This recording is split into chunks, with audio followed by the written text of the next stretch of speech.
नमस्ते, मी वनिता आणि आजच्या ब्लॉगमध्ये तुम्हा सर्वांचं अगदी मनापासून स्वागत करते। तर आज बुधवार आहे आणि आज वॅक्सिनेशन आहे, म्हणजे माझं बाळ 1.5 वर्षाचं आहे। तर त्याचं आज वॅक्सिनेशन आहे, पण ते जर इथं जवळ असेल तर मी त्याला ते वॅक्सिनेशन द्यायला जाणार आहे आणि जर लांब असेल तर नाही जाणार। कारण पाठीमागं असंच झालं, त्या मला बोलल्या की वॅक्सिनेशन आहे तर इथंच आहे बोलल्याजवळ, म्हणून मी गेले। तर गेल्याच्या नंतर बोलले की नाही, दुसरा ॲड्रेस मला दिला आणि तिकडं बोलवलं। तर मी तसं नाही करणार, कारण ऊन पण भरपूर आहे बाहेर। आता 11:15 वाजलेत आणि माझं सकाळचं सगळं काम आवरून झालं आणि त्याला खायला वगैरे खिचडी भात वगैरे करून ठेवला। पण आता त्याला वॅक्सिनेशन दिल्यानंतर त्रास होतो आहे की नाही काय माहिती नाही। आणि कसं आहे, आमच्याकडे फ्रीज वगैरे नसल्यामुळे ते बर्फ ठेवायचा, बर्फ करायचा पण प्रॉब्लेम होतो आणि ते बर्फ लावला की जरा बरं पडतं त्याला खरं। तर मी सांगितलं आहे, आपल्या खालीच राहिला एक आहे मराठीच आहे, तर त्यांना सांगून ठेवलं की बर्फ वगैरे करून ठेवा, जर जास्त त्रास व्हायला लागला की मग शेकवता येईल। आणि तसं पण शेकवलं तरी चालतं। आणि मग बघू, आता दुपारी 12पर्यंत आहे वाटतं, तर जावं लागेल मग असेल जवळ तर। केस वगैरे धुतले, पण इकडचं पाणी एवढं हार्ड पाणी आहे ना, हार्ड वॉटर असल्यामुळं तर एवढे केस गळायला लागले इकडे आल्यानंतर। आणि भरपूर केस गळायला लागले आणि त्यात डिलिव्हरीमध्ये म्हणतात केस वगैरे भरपूर जातात। तर काय माहिती आता परत बंद होत आहेत का नाही जायचे। तर सगळं आता आवरून वगैरे झालं आणि बाळाला खिचडी भात वगैरे करून ठेवते। तर खिचडी भात म्हणजे मी फक्त डाळ, तूर डाळ ह्याचाच खिचडी भात करते आणि टोमॅटो वगैरे मिक्स करून, पण त्याला आवडतो हा खिचडी भात आणि समोर शिजवल्यामुळे मग खातो बऱ्यापैकी। नाहीतर दुसरं काय असेल तर नाही, बिलकुल तोंडच नाही लावत। आणि त्यात आता इंजेक्शन वगैरे दिल्यावर मग काय करतो आहे काय माहिती, पाय दुखायला कशाचं खातो आहे, मग मला नाही वाटत काय खाईल किंवा काय करेल। हे जिरे मोहरी वगैरे टाकून केला चांगला। मिरची काय जास्त मी टाकतच नाही खरं भातात, कारण थोडीशीच टाकते त्याला, तो एवढं जास्त तिखट नाही खात आणि आपल्यातलं खातो, पण त्याला सेपरेट केलं की त्यातलं काय जास्त एवढं तिखट नाही खात तो। आणि हा भात मी असा नाही ठेवत, हे भात मी काय करते, कुकरला लावते। कुकरला लावलं की मग ते चांगला मऊ शिजून जातो आणि हिंग वगैरे टाकलं की चांगला लागतो आणि मग खातो मग बऱ्यापैकी। आणि त्यात बारक्याला गेला की मोठ्याला पण पाहिजे, ते पण खाल्ला तर थोडा खाणार, नाही तर राहिला मग तसाच राहिला मग तो भात। त्यामुळे मी जास्त काही नाही बनवतच। आणि तांदूळ मग आम्ही इथं विकतच घेतला तांदूळ, खरं आम्ही गावावरूनच आणतो तांदूळ। असा गावावरून आणलेला कसं मऊ मऊ भात होतो। आणि तसं म्हटलं तर आमच्याकडं इंद्रायणी वगैरे नाही पिकत आता, कारण आमची शेतजमीन वगैरे पाण्यात गेल्यामुळं, पुनर्वसनमध्ये गेल्यामुळं काय व्हायचं आधी खाली, पण आता नाही, नवीन गाव जिथं भेटलं तिथं मग वरती नाही होत मग एवढं काय असं चांगला तांदूळ। मग आम्ही विकतच घेतो याच्यासाठी, आणि गावावरून आणलेलं वगैरे मग आम्ही खातो, असं करतो।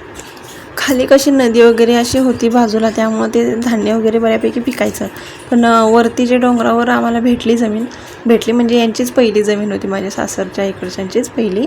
तर ती म्हणजे पाणी वगैरे थोडं कमी असल्यामुळं मग शेती वगैरे एवढी काय अशी बऱ्यापैकी नाही होती, पण एवढी काही नाही जास्त अशी होत, थोडीफारच पाणी कमी पडल्यामुळं मग नाही एवढं जास्त पिकत। आणि पावसामध्ये म्हटलं तर भाताचं व्हायला होतं, पण नाही एवढं ते, पण नंतर उन्हाळा चालू होतो, मग ते पाण्याची बारी वगैरे येते, मग ते पाणी नाही पुरत एवढं जास्त, त्यामुळे जास्त काही करत नाही आम्ही। आणि गव्हाला तर लई प्रॉब्लेम होतो, यावर्षी तर काही गहू वगैरे काही झालेच नाही। तर इथे मी आता आवरलं, सगळं आवरून वगैरे झालं माझं, आणि बारक्याचं पण आवरलं। त्याला तर जायची एवढी हौस झाली होती की कपडे त्याला एकदा घातली की त्याला असं वाटतं मी कधी जातोय, कधी नुसता दरवाजाकडे पळत असतो। टोपी घेतली हातात आणि बसलाय बघत कधी मम्मी निघते बाहेर। आणि हे बघा, पिशवी नुसता ओढत आहे, त्याला कधी बाहेर पडेल असं झालं। चाललो आम्ही आता डोस द्यायला, तर आता इथं जवळच आहे म्हणून चालले। त्यांनी मला कॉल करून सांगितलं की जवळच आहे डोस इथं द्यायला। तर बघू आता वॅक्सिनेशन घ्यायचं, मग कसा करतोय काय माहिती, नाही जाचला तर चांगलीच गोष्ट आहे। आणि ऊन तर असं आहे ना इकडं, भरपूर ऊन आहे, गरमी तर भरपूर आता आहे. नुसतं हसतोय. हं? किती हाऊस, इंजेक्शन घ्यायची किती हाऊस दिव्यमला. कसा हसतोय बघ, कसा हसतोय बघ. हं?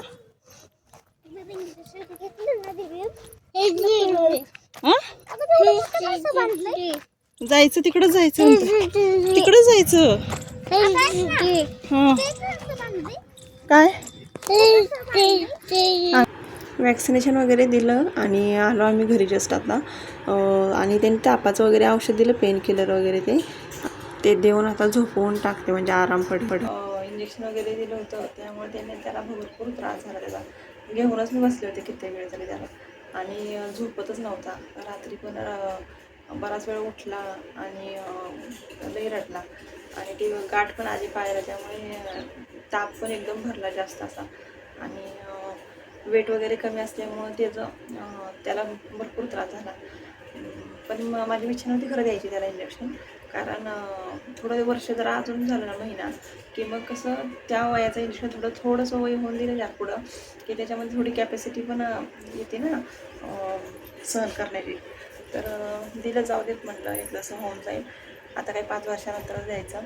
आणि संध्याकाळी पण मी काही जास्त जेवण वगैरे बनवलं नाही, त्यांनीच पार्सल घेऊन आले बाहेरूनच, आणि तेवढ्यावरच आम्ही खाऊन झोपून गेलो. आणि बाकी काही नाही, मग निवांत. बाकी इकडं भरपूर उन्हाळा, म्हणजे अशी गरमी आहे ना. तुमच्याकडं कशी काय, आपल्या इकडं कशी गरमी आहे, मला कॉमेंट करून नक्की सांगा.